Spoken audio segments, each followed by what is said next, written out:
রাসূলের হাদিস পড়লাম, আল মুসলিমু মান সালিমা আল মুসলিমুনা মিন লিসানিহি ওয়া ইয়াদিহি। মানুষ গুনাহ থেকে কিভাবে বাঁচবে?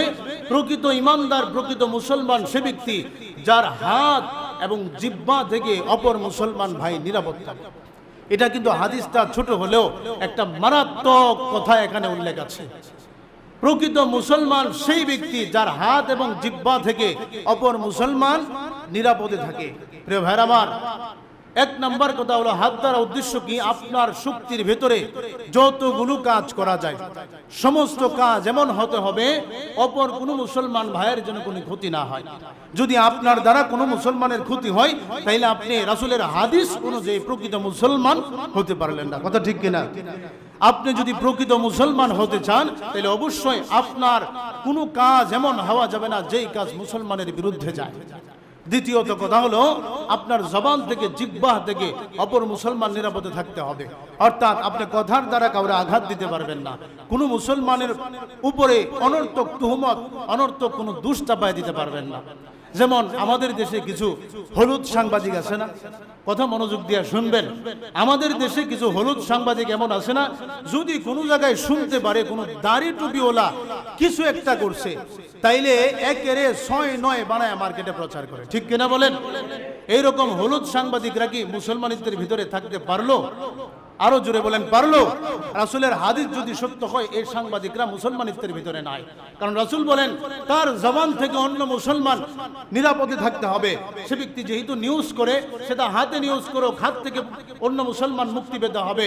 মুখে নিউজ করুক, মুখের সামনে মাইক নিয়ে নিউজ করুক, সেই নিউজের মধ্যে অন্য মুসলমানের অনর্থক কোনো দোষ সে উল্লেখ করতে পারবে না। অথচ এক ব্যক্তি একটা কাজ করে নাই, তার উপর এই তুহমত দিয়া দুনিয়ার অল্প মূল্য পাওয়ার জন্য, কিছু টাকা পাওয়ার জন্য এরকম তুহমত দিয়ে আলেমদেরকে, এই যে কয়েকদিন ধরে একটা নিউজ দেখেন নাই, নেত্রকোনার দিকের মনে হয় একটা নিউজ ফেসবুকে খুব ভাসতেছে, হলুদ সাংবাদিকরা মুস্কি হাসি দিয়া নিউজ শুরু করছে ওই হুজুরের বিরুদ্ধে। সর্বশেষ বিভিন্ন ডিএনএ টেস্ট করার পর দেখলো হুজুর বেটা নির্দোষ।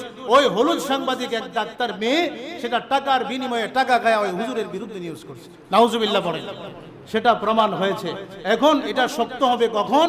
সামনে কোনো হলুদ সাংবাদিক এই কাজ করার সাহস কখন পাবে না? যদি প্রশাসন সঠিক বিচার করে।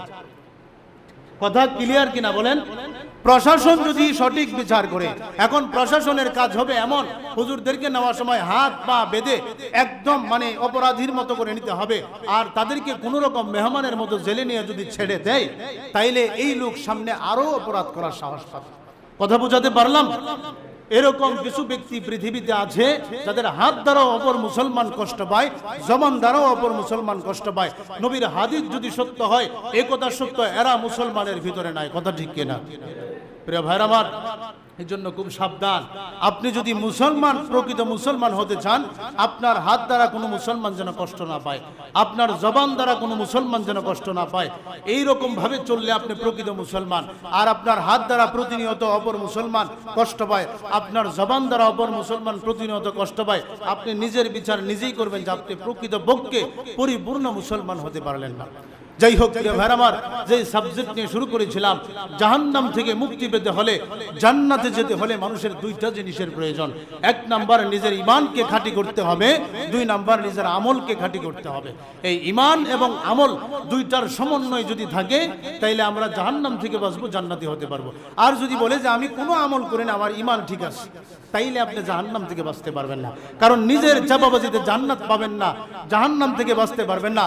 আল্লাহ, আল্লাহর রাসূল যেভাবে বলেছেন ওই রাস্তা অনুযায়ী জাহান্নাম থেকে বাঁচতে হবে, জান্নাতে যেতে হবে। কথা ঠিক কিনা ভাইরা আমার? প্রিয় ভাইরা আমার, যাই হোক, তাইলে দুনিয়াতে দুইটা কাজ করব। একটা হলো ঈমানকে মজবুত রাখতে হবে, আর ঈমানকে মজবুত রাখার পাশাপাশি নিজের আমলকে সঠিক রাখতে হবে, গুনাহ থেকে বাঁচতে হবে, যতটুকু সম্ভব নেকের কাজ করে যেতে হবে। আল্লাহ পাক রব্বুল আলামিন আপনাকে, আমাকে, আমাদের সবাইকে কথাগুলো বুঝার, আমল করার তৌফিক দান করুক। বলুন আমিন। যারা সুন্নাত পড়েন নাই সুন্নাত পড়ে নিন।